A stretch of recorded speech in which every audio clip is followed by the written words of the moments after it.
So Karen, oh, thank you.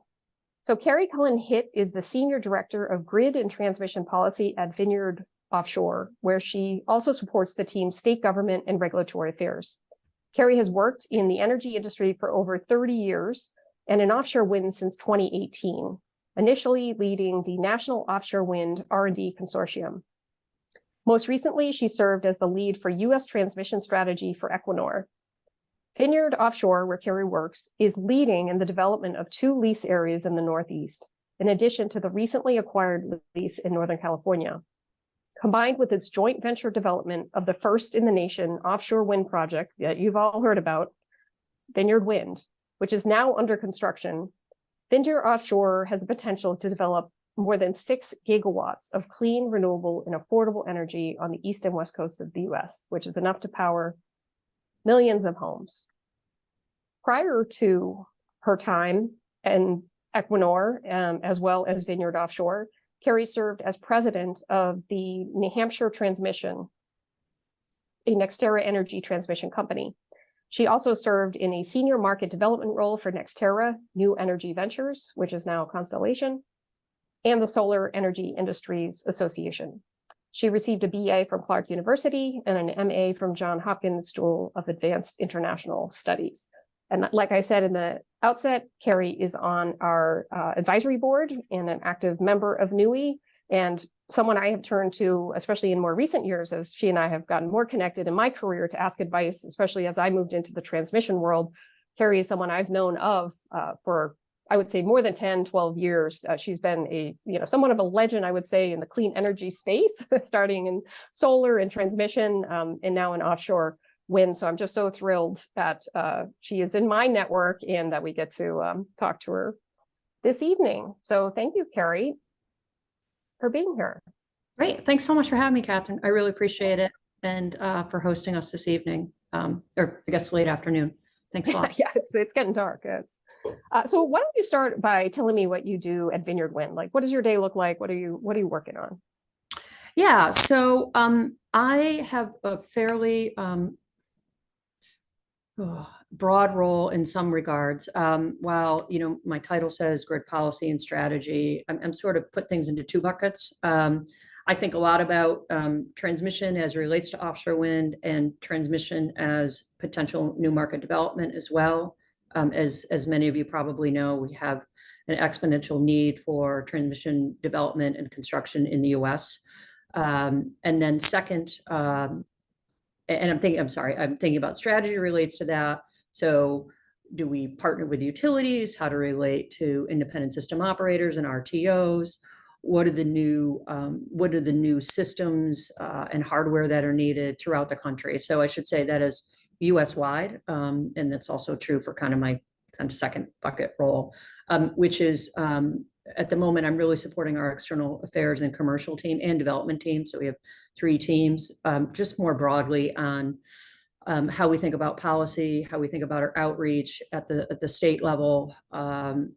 What do we need in terms of policies? What do we think about changes that may be coming down the road? New market strategies. So many of you might have heard that there are solicitations out in a number of states to procure offshore wind, or changes to those solicitations. What does that mean for us as a company? How do we respond to those, anticipating those? So I spend a lot of time interacting with various groups in the company, providing kind of, I don't want to say market intelligence, but kind of thoughts around what's happening in the market, how we might respond, and both from a policy standpoint, but also from a commercial standpoint. So there's a pretty big commercial aspect to it. And I kind of have a foot in, while I work in external affairs, I really have a foot in each one of those camps to ensure that there's really good information flow and that we make decisions that are responsive to the situations that we're facing. Is that challenging, that information flow, when you have, whatever scale organization you're working with different maybe silos or different parts of the organization that maybe across the nation and international? Does that information flow get challenging for you? Or Yeah, in two ways. First, Vineyard Offshore is a relatively new company, so we're a little, maybe about a year and a half old, 18 months old. It grew out of the project Vineyard Wind, which we still are a part owner with Avangrid of. And as you mentioned, we have 3 other lease areas now across the country. So our company is relatively young, as it's currently named, and relatively small. So, 100 plus people or so. And that means we're growing as well. And so that's where information flow, when you have a growing company without a lot of, heavy duty corporate structure, that can be challenging. And so we have to think about how do we communicate in a team where we don't necessarily have historical corporate structures, one, and then two, you have a lot of new people coming into the industry from other industries, or maybe it's their first job, because this is such a growing industry. First renewables and energy, and now offshore wind, particularly here in the Northeast. So that's where I see, the communication, trying to think about how do you convey things efficiently and in a way that's material, so that people understand it's material to the decisions they're making, particularly in the policy space, which sometimes can get lost, even though in our industry right now, that really drives the market above probably all else at the moment is, what are the policies setting demand and helping with supply chain. So,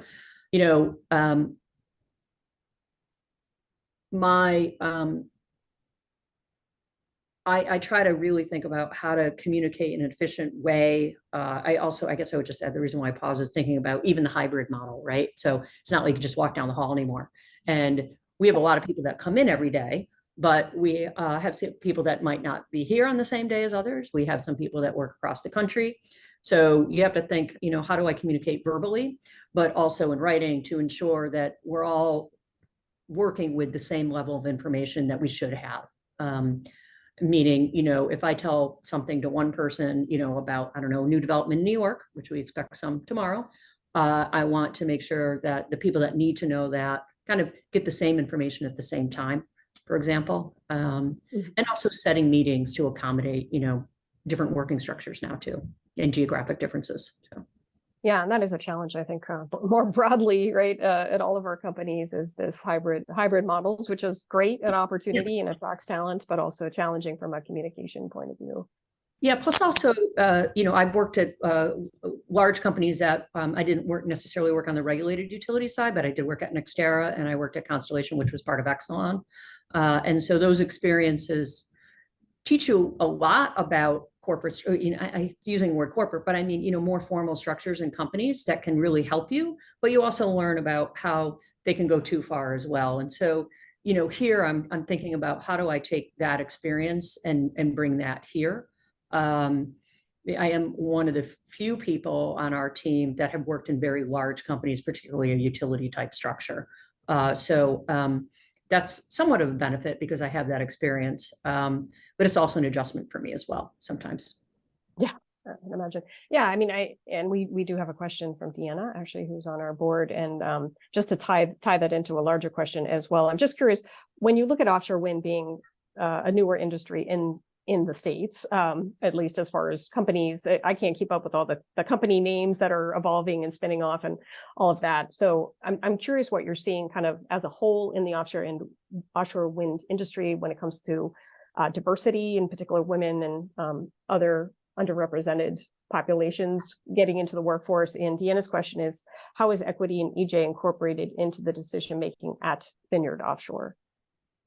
So I would say it's stepping back from macro perspective first. It's fairly refreshing, although sometimes I'm sure people might be like, we don't necessarily see as much diversity as we'd like. And I think that's always true. We could always try to achieve better, again, from a macro perspective. But it's certainly profoundly different than maybe what I experienced 15 or 20 years ago. And I think there are, certainly there's more gender diversity. There's increasingly more socioeconomic diversity as well. We are, in my opinion, as an industry, not near where we need to be yet. But it definitely is different than things were, even 15 years ago, which I think is a huge plus. In terms of Vineyard, I would say two things. One is we're a growing company, so it's great. We can actually incorporate kind of policies and standards as we grow, right? We have the opportunity to, as we kind of create structure around the company, really think about that and what does that look like. And without revealing too much, we're actually going through a year-long company-wide process. Even for a small company, we're doing this to really get a lot of internal feedback about the best structures to kind of ensure that we achieve those, whatever those goals are. And then second, which is a little bit different than the question, but big picture, as offshore wind kind of navigates its way through the kind of state procurements and the demand that's coming forward, they come with a lot of expectations. And those expectations are also driving responses across the industry as well for EJ, DEI in the companies themselves and in the work that they're doing. So you can see, and this is public, you know, in the Massachusetts RFP for offshore wind, there are certain requirements that companies have to meet in terms of their community service engagements, which incorporate those communities and those sorts of things. So I know this is a little bit different than what we might do internally, but is definitely something new, I would say, for the energy space, where those requirements are being put on the developers and the investors that are working in the space. Certainly didn't see that, you know, let's say in the solar industry 15 or 20 years ago. No, that's a great point. I've seen just through my LinkedIn network, some of the offshore wind companies, you know, with very concerted efforts to reach tribal nations, which of course an important stakeholder when it comes to offshore wind. And so, you know, other underrepresented voices, it's so important to incorporate them into the offshore wind process. So that's interesting how that is definitely happening. And it's to some degree a requirement of RFPs or federal permitting or state permitting, but also it's making companies reflect inwardly as well. Yeah, which I think is great. Internal and external. And I guess I'll also say for, you know, our audience now or people that might listen later, you know, there is, you know, this is a growing industry. It will have challenges and then it'll move forward and, you know, people will be frustrated and then but it is growing and it'll continue to grow.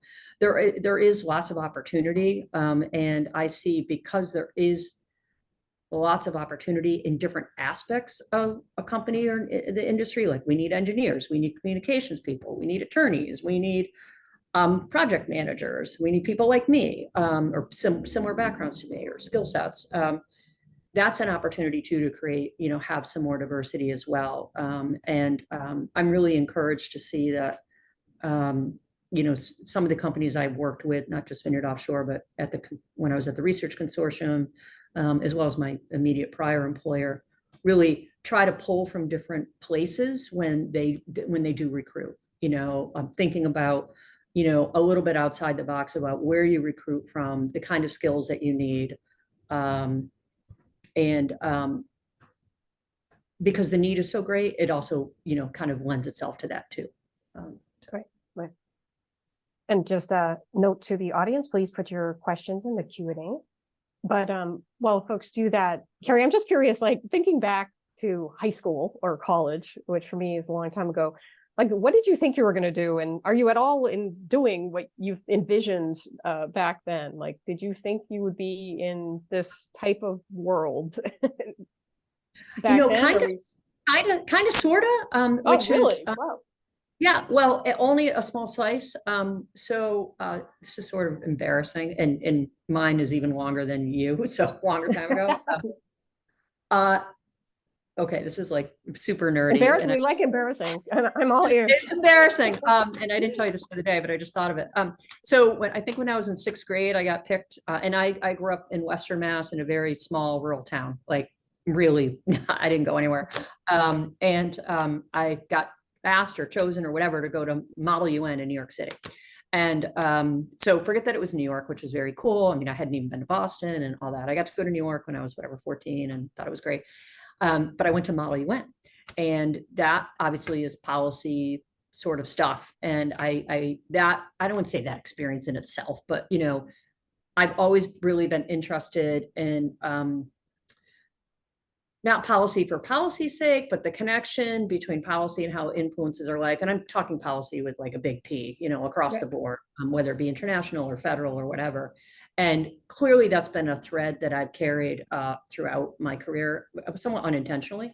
So while I've served in some commercial roles and some market development roles, that's usually the skill set that I bring to the table, is kind of looking into, you know, what's happening into a market, how it's driven, and energy. So, you know, kind of on top of that, then energy itself really lends itself to that, because energy is, you know, sometimes viewed as a public good. It's not a public good, but, you know, it's got that kind of feel to it.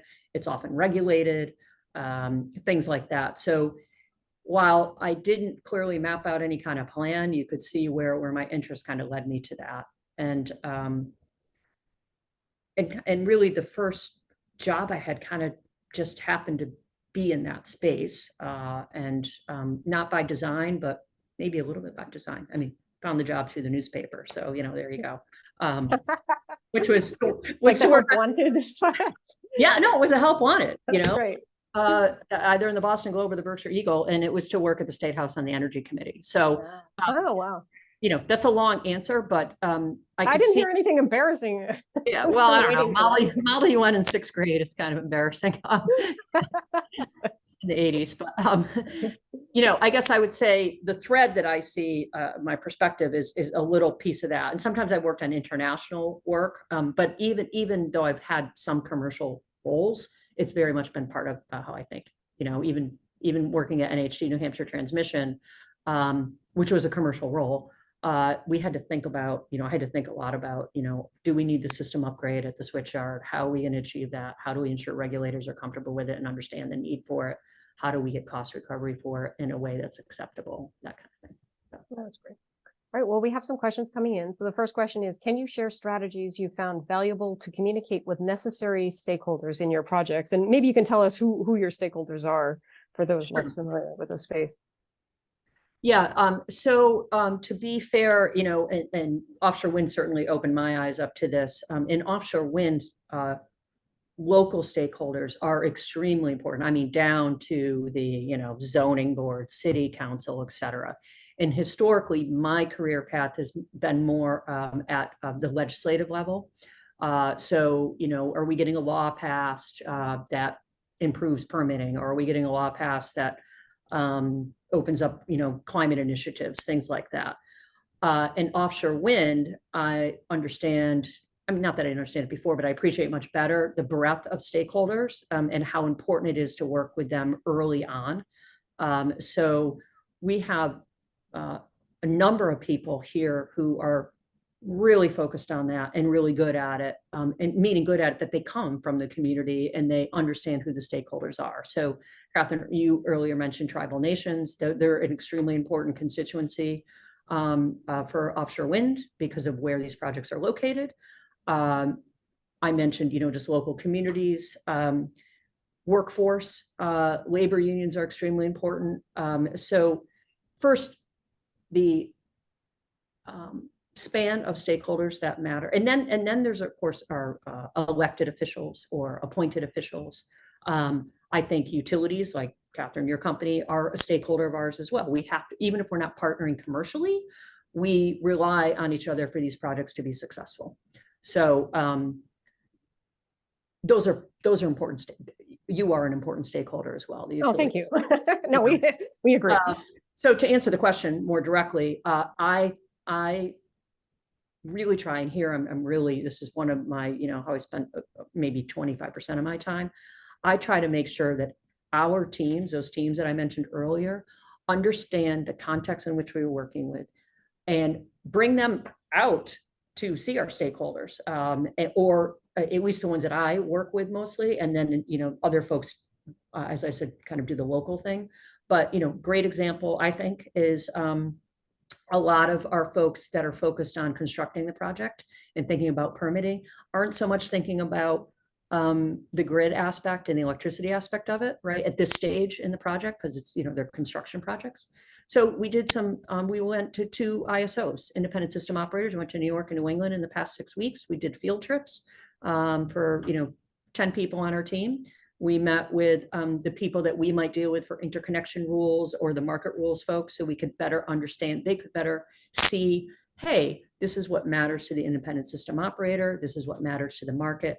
And in one instance, we were able to, and you mentioned this about your facility in New Hampshire, we went to see the control room for the ISO. And that's just a specific example, but I think it's very, very important that people that are working for Vineyard Offshore internally, thinking about projects and, doing the revenue models, or the financial people, or the development folks, understand our stakeholders and actually reach out to them and have relationships with them too. So I not only try to maintain my own relationships, but I also try to foster relationships for everybody else on the team, because that context is so important to our success at the end of the day. Totally. Yeah, and as a side note, I did not mention, but Carrie and I are both on a siting commission, or commission that's designed to streamline siting of project infrastructure, clean energy projects in Massachusetts. So it's an exciting opportunity, but to your point, stakeholders, they are an incredibly important part of a successful siting of a project, and how you do that is important. How you engage them is important. Yeah, energy is, and I'm sure everyone in our meeting today understands this, is such a broad, it touches so many different things, particularly now. There's the construction phase, siting, permitting, and construction, but then you're delivering energy, which is obviously an essential service. And, there's a whole group of stakeholders associated with that. Oh, and you're addressing climate change issues, and there's stakeholders associated with that. And you have an impact, positive, mostly positive, but there's also, impact on the environment when you construct a facility, and you have to think about that. And then there's the stakeholder group that's associated with the fact that you're delivering a KWH, which would be your regulatory commissions, and, what's the price? What does that look like? How does that impact our cost? All those sorts of things. And so it is such a broad group of stakeholders. It's really fascinating. And it's very important to have a plan to address those. And the plan might change over time, depending on where you are in your process.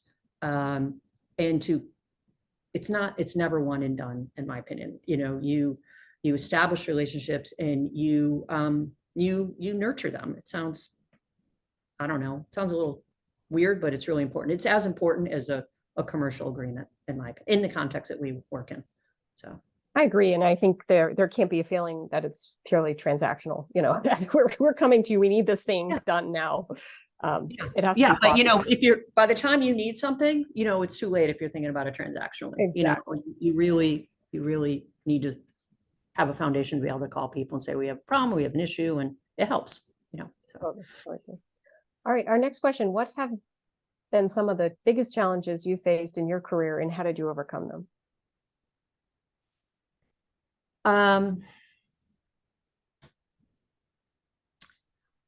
A very narrow one is, while I went to grad school and I have a degree in economics, given the different pieces of the business that I've worked in, I find that one of the challenges I have, and have overcome to some extent, is, financial modeling, not budgets and forecasting, that's kind of easy, but, the revenue models for different businesses that you work in and these projects.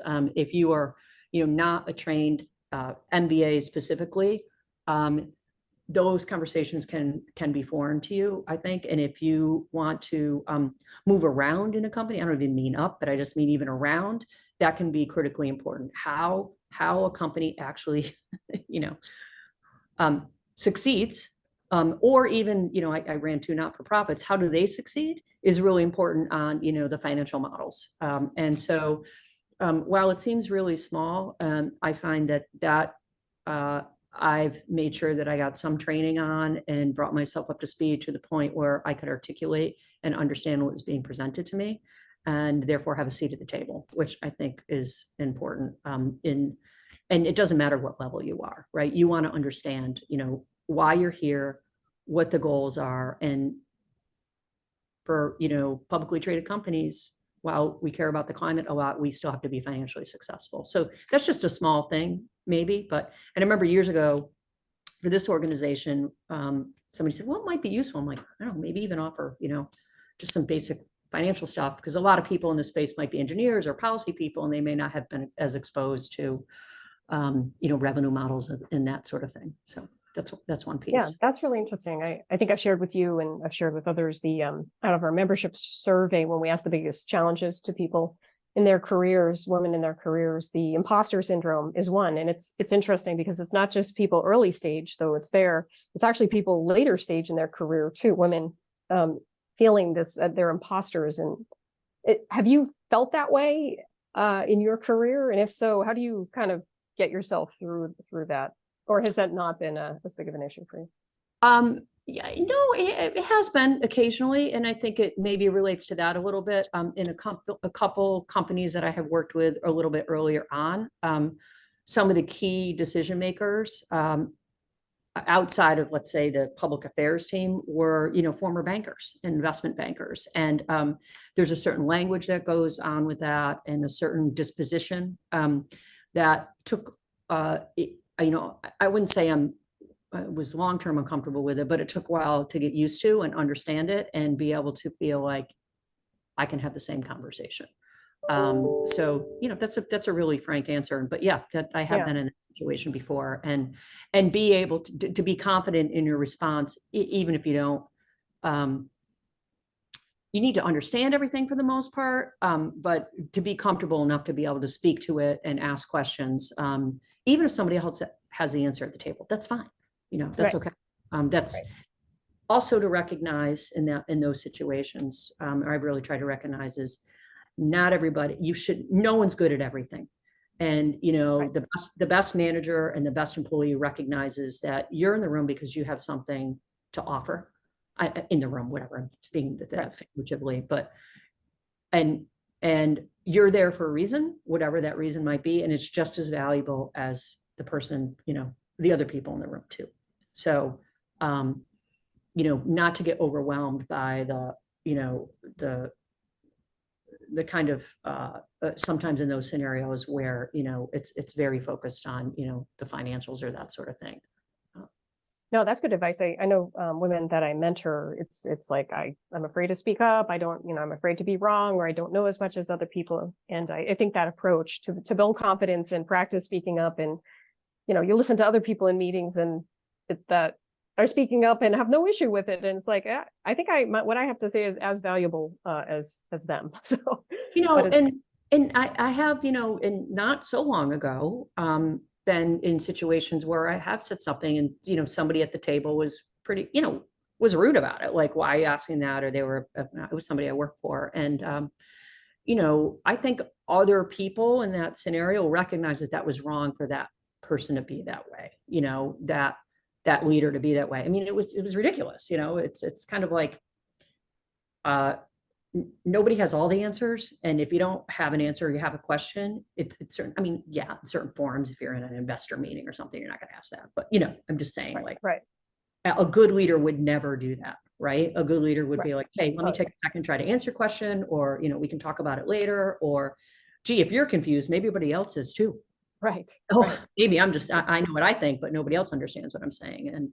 And I think recognizing that, that happens all the time. You don't know everything. That's okay. And most people that know me know that I'm never afraid to speak up. But that's not without its, I've, a few times had things that weren't right on the mark. It is what it is. I've had occasional speaking things where you just don't hit it right that day, whatever, you got to go home, whatever you do, home, think about it and get up the next day and say, I'm going to do it again. It's okay. It just wasn't my day today. Right. No, that's good. That's actually good perspective. I think we've all been there. The next question is at what rate do you see solar increasing over the next 10 years?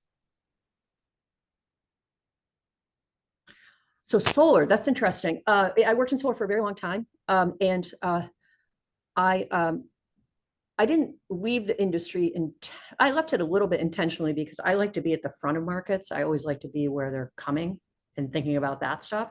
And I thought that solar had gotten to a certain stage where it was being adopted more on a more regular and consistent basis. The economics were making a lot more, they made sense all along, but without subsidies and things like that, that it was really starting to be more widely adopted where it should be adopted, I should say, or where it could be. So, where we are today, I haven't followed numbers lately. I do understand that there's still a significant growth trajectory here in the US and across the world for solar. The slope of that curve might be, it's still up. The slope might be a little bit flatter, right? It's not that it's flattening out or anything. It's just, it's not like this, like it was maybe 10 years ago here in the US. It might be a little bit flatter because the best places to do it and the most economic places to do it have been utilized, but not completely, right? It's not fully saturated by any stretch of the imagination. So I think there's plenty of room to grow, but I think the slope is getting a little bit flatter. So, and that's for both utility scale and residential, for sure. And that also could change a little bit. I guess I'll just add to that depending on where wholesale electricity prices go, and that's true for any of our, anything like offshore wind or anything. If traditional prices, rise, exponentially, people look for alternatives. And I don't like using the word alternatives because solar and offshore are not really alternatives. They're actually in the mainstream now, but we all compete. They all compete with each other. So. Right. So our next question, in New England, people seem to generally understand and support developing renewable energy, but there's no love for transmission. How do you go about educating folks that transmission is a necessary part of the transition? I don't know. I did not write that question, but I'm very interested in the answer. Yeah, it's tough. It is very, very tough. Again, actually, just to feed off of what I just said, all these things are alternative. We use power, and we're probably going to use more power, right? We're very power hungry people for a variety of reasons. And if we move to electrification, which is probably a good thing for the climate, blah, blah, blah, you just need generation sources and you need transmission. Sometimes they are substitutes for each other. And one thing that I think when you think from a mass market standpoint, the average person is you use electricity for almost everything you do. I don't think people really understand that.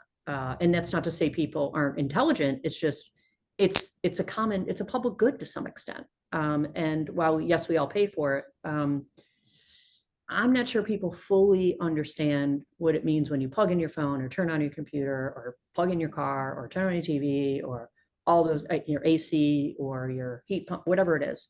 So that's baseline for me is I think across the country, not just New England, we need to do a better job educating people about why we need generation and why we need transmission. More sophisticated piece of that is sometimes transmission is a substitute for new generation, because if you can get it from somewhere else, it's already constructed, you can build a transmission line, that's awesome. The third thing is, okay, so we need more transmission, right? Our infrastructure, particularly here in New England, and no offense to Eversource or others, needs to be, updated and modernized. And it is challenging, but I think one thing that Catherine and I are working on this siting commission is to think about how do we kind of modernize the siting process in Massachusetts specifically, but hopefully there'll be lessons learned from elsewhere and we can share lessons too. That is not to the detriment of citizens that live in a certain place or whatever. Like, what's the balance of need and how do we think about things in today's scenarios, which is we have power needs, we have economic development needs, we have people that live in these communities, but we also have significant climate change that's impacting all of us. And I know that's very macro answer to how do we convince people about transmission, but it's kind of what we got to start thinking about is doing the math a little bit differently. And the math is you got to think about all these other pros and cons and benefits and mitigation and things like that together as opposed to separately. That's one thing. The second thing is I personally think we can get smarter, and we are getting smarter about using existing corridors, existing rights of way. I mean, I know Eversource knows this, upgrading existing facilities with new technology and having people understand that technology can actually help with this as well. It doesn't always mean you have to build a new 345 kV line. New England is particularly challenging because we don't have a lot of those large transmission lines historically, and our load is so concentrated in, on the coast. It's tough. I guess the last thing I'll say about this, sorry for talking a long time, No, that's what it's all about. is there are there are new models being tried out. New York is kind of following this path called the PPTN, where they're identifying where there's a need and they're putting things out for competition, and the timing and sequencing with the permitting seems to be a little bit better, maybe, where it's an identified need, and it could be a need for public purpose, that's called, or reliability purpose. And this is super wonky, so I won't get into it, but recognizing that it's not just today's reliability need, that it's a future public need, has seemed to be greasing the wheels a little bit for how we figure out transmission and identifying the best places to do it and the best way to do it. Is it new technology? Is it a new line, or is it upgrading a substation or converter station? And the same is true for offshore wind interconnection and necessary transmission planning. So that was a lot. Sorry. No, that's great. What advice do you have for women earlier in their career? I'm I'm probably not the best person to ask, although I'm doing this discussion. I was very, I didn't have a master plan, to be quite honest with you. I happened to, I didn't even know where I was going to college. I applied to one. I got in, I was like, oh, okay, I guess I'm going here. I could sort of afford it with a lot of loans and whatever. I didn't have a lot of means by which to go to college, but I went anyway. I always had to work. So that's kind of good because it made me try different things, and some things work. I was a bank teller in college, right? So that was kind of cool. I was a bank teller in Worcester for a year. So I guess my advice, but that's in part based on my personality, was I didn't have this master plan that if it didn't all work out, I was going to fail. It was, I need to work. I kind of like what I'm doing. And then one thing led to the next thing.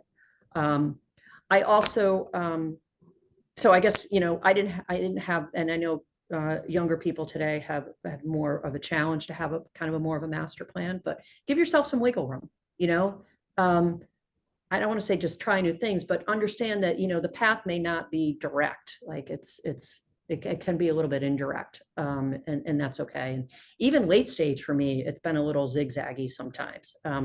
I personally like being in the private sector and then being in the public sector. That's sort of been intentional on my part. I like that interplay because I'm a policy person, right? And so I like the commercial and the policy. So that's been a little deliberate on my path to think about, gee, I want to try both. I don't just want to work at an NGO, and I don't just want to work at a company. I think having both perspectives is quite helpful for this industry. So that's the second thing I would say, is, so first, might have a great plan, but give yourself a lot of space there. Second, expect a zigzag, and that's okay. I guess it's a little bit of the same thing. And third, it is good to have skills that are not unique to you, but that you offer, right? So, there are, in making sure you hone those skills, even if it's not what you do 100% of the time for 10 years. People call me because I know a little bit about transmission, and I think about energy, economics, and environment in a triumvirate. And that's probably my skill set, right? Is that I'm pretty good about thinking about putting those pieces together and providing some advice to the commercial and development teams. That's my skill set. Yours might be different. Making sure you got that too, even if you try different things, that you've got something in your back pocket. It might be financial skills, that sort of thing. So, No, that's great. That's great. I appreciate the zigzag comment as well, because that is my experience too. And I do see folks, especially earlier on in their career, feel a lot of pressure. Like, this choice has to be what I want to do for the next 15 years. I see it particularly with people that have gone to law school and that have MBAs, and those are great skill sets, but they can put you on a very specific trajectory, and then you might feel trapped later. Those are great skill sets that you should be able to explore a lot with, without feeling like, oh, I have to, be in the corporate finance department, or, be a banker, for example. Right. Well, tying into what you were saying about public policy and private sector and that sequencing for you, the next question is, how can I change my career to focus on regulatory policy? This person's experience is limited and obtaining a new degree is not in the cards currently. Okay. Yeah. I think it depends on if you work, where you work, sort of. So if you're thinking about changing jobs, I think it's always great to go work for a government office if you can afford to do that. And I appreciate salaries sometimes make it challenging. I've said no to a couple opportunities because of that, which is always painful to do. But that's great base work, like, and you meet a lot of people. You meet so many people. So, you know, like I said, my first real job was at the State House on the Energy Committee. My little claim to fame is, you know, I worked with Joe Nolan, who is now the president of Eversource, when I was an energy analyst at the State House. He didn't work there. We kind of worked, you know, separately, but on the same issues. And so that's always good experience for public policy, right? Is to go work for a state or a federal agency or the like, something like that, or in an elected office for somebody as a chief of staff or something. Get you a lot of exposure, and then you understand how the process can work. I think that's great. Second, if you're in a company and you kind of need to stay in a company, you know, think about how to work in kind of new markets or in public affairs. Take whatever you're doing, it might be engineering, and if there's a siting commission opportunity, or you could support someone like Catherine and I as we go set on those things, say, hey, I can help you with the technical piece, and maybe learn a little bit about the public policy piece at the same time. So a good example of that is I work a lot with our interconnection engineers, and I'm not an engineer, as you could probably tell, but I'll call them and say, okay, we've got this issue. Tell me technically, you know, what we might need out of it. They don't, and at the same time, I'm sharing with them what's going on from a public policy standpoint. So if you're interested in that path, I think it's a really good thing to do. And you have a different skill set, is to offer to support the public policy people, because sometimes we're not the subject matter expert, right? We have to come back to those people and say, oh, you know, what's the situation with HVDC cable, you know, or why doesn't that point of interconnection work, or where are we, you know, in our our power systems planning process. So, right. Those are two things. Sounds great. Next question, could you tell us more about the main implementation bottlenecks for Vineyard Wind? What lessons learned and strategies to resolve those? So Vineyard Wind is a project that's currently under construction, and to be honest, I didn't actually work on Vineyard Wind, right? So I came, that project was awarded and started construction this past year, and I started the company in May. So this is not my own experience, but I can share, you know, what I've learned and what the lessons we're applying elsewhere. We already talked about this, early stakeholder engagement. And so for those of you that don't know, the offshore wind development trajectory is 7 to 10 years. It is a long process before you interconnect and before you start seeing revenues. So that being said, though, early stakeholder engagement is critical. You've got to make sure that people understand what you're doing, that they agree with it to some extent, at the local level. It's really important. And that's one of the major challenges that offshore wind has, is some developers haven't done that. And I'm not criticizing them. They, you know, it's just such a long time frame. You think, why do I need to do that now? It's a long, you know, we're not gonna try to land a cable for 7 years. Why do we need to go talk to the town now? But it's a long process. Second, permitting is a serious challenge, not just for offshore wind, for everyone. And I think we, you know, I don't know if overcoming that is it's ever going to happen, except, you know, I know we're sitting on this commission that we keep referring to, try to put minds together to think about how do we approach the scheduling of permitting so that it better matches up with the development process, both at the state and federal level. So offshore wind has to do federal permitting as well, and the state timelines and the federal timelines do not match. So that's a major challenge. And trying to get those things aligned is quite difficult. I honestly don't know how we solve that problem. The third issue is a transmission and interconnection is a major challenge. So you can design a great offshore wind project, think you know where you're going to land, you might not know what the onshore system upgrade costs are or challenges are.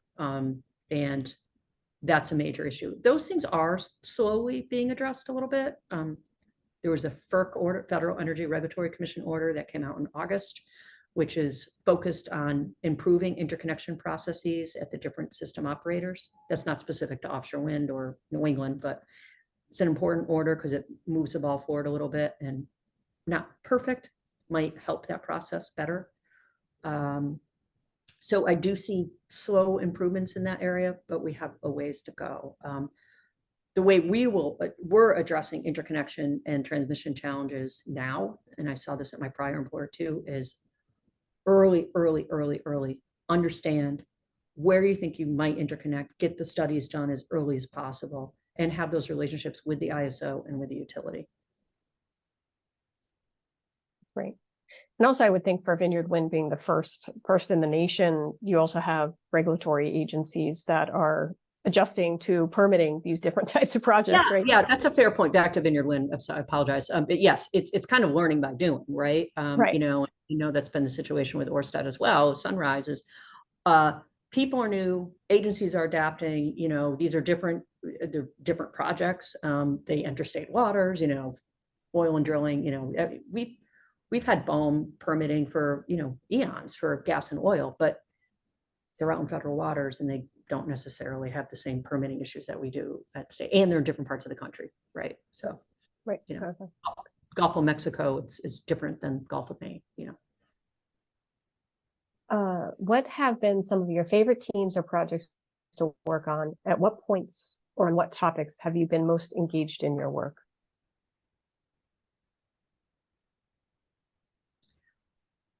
I'm a very curious person, so I pretty much like a lot of things that come across my desk, and often one of my failings, I know, we're not failing, but, you know, criticisms I sometimes get is I, you know, try to like do everything because I think it's really cool, and even if it's like something that's like way over here and I don't, you know, so it's hard to say favorites. I guess a recent thing is I ran the National Offshore Wind R&D Consortium, which needed to be stood up. And while I was lucky enough to be appointed the first executive director, and lucky enough that it had significant funding from Department of Energy, the state of New York, and some other states, it was $53 million of funding. I needed to stand. I was like, here you go. Now what are you going to do? And had a lot of support from, you know, some women and men too, you know, but agencies and things like that. But that was something I really enjoyed doing, was standing up the organization, identifying the way to, well, it seemed like a lot of money. We didn't have a lot of administrative money, but we had to spend that money on research, which is great. But thinking about what are the best research projects that make the most sense? How do I create a little company and hire people in short order, and start getting stuff out the door? And this happened during COVID. It was kind of done. I think people would say, yeah, we stood it up and it was operating and we were flowing. You know, we had research grants going, you know, money going out the door, contracting happening, and projects happening. So that was really, really rewarding. I mean, I've done a lot of other things, but I really, really enjoyed that because I kind of I didn't own the business, but I ran the business and was involved substantively as well. So yeah, great. Great. Well, we only have about 2 minutes left, but I did want to ask, you know, there is so much in the news about offshore wind and some quote unquote headwinds, you know, that these projects are facing, but there are also tremendous opportunities in the offshore wind industry for folks who may be looking for their next job. So I was wondering if you could just speak to what you see longer term for these projects, and would you encourage someone to go? And I think I know the answer to that, but you know, what's your advice to people going into the offshore wind industry? Yeah, it is really challenging times right now, particularly this quarter. You're seeing a lot of change, and I will say I saw it before in the solar industry, you know, early market, and then there's a shakeout, companies shake out, you know, policies change, things mature. Maturity is, you know, just like people, it can be hard. just like the human body, so, if I were today thinking about a job in, October 2023, do I take this job with an offshore wind entity? I personally would say yes. If the opportunity was good and if I knew the company and I understood whatever, it doesn't have to be a developer, it could be a supply chain company, it could be an OEM like GE or Siemens or Vestas. Vestas run by a woman, by the way. Oh, nice. So, the US division. Yes, because we are on, we all understand the need to address climate issues, and offshore wind is not the only solution, but is a significant solution, particularly here on the East Coast and on the West Coast. There will be opportunity. It will be a little bit of a bumpy road. I'm not going to be dishonest. I think it's a bumpy road, but I've been through this before. So like I said, with the solar industry, with a competitive retail model, I think you just have to think about, is the job right for me? Am I going to grow in the job? Is it going to get me to what I want to do next or think about next substantively? And then look at the company, its financial wherewithal, its success rate to date, or what they're saying to you about their future for the next 2 years and how they get through the bumpy road. I wouldn't be afraid to ask that question at all. But I think there's tremendous opportunity. Well, thank you so much. This time just has flown by. It's such a pleasure. So really appreciate you joining us and all of your insight and wisdom for our community. Also want to thank our sponsors once again who help make these events like this AMA possible. So with that, thank you, Carrie, and thanks all for joining, and hope you all have a good evening. Great. Hope to see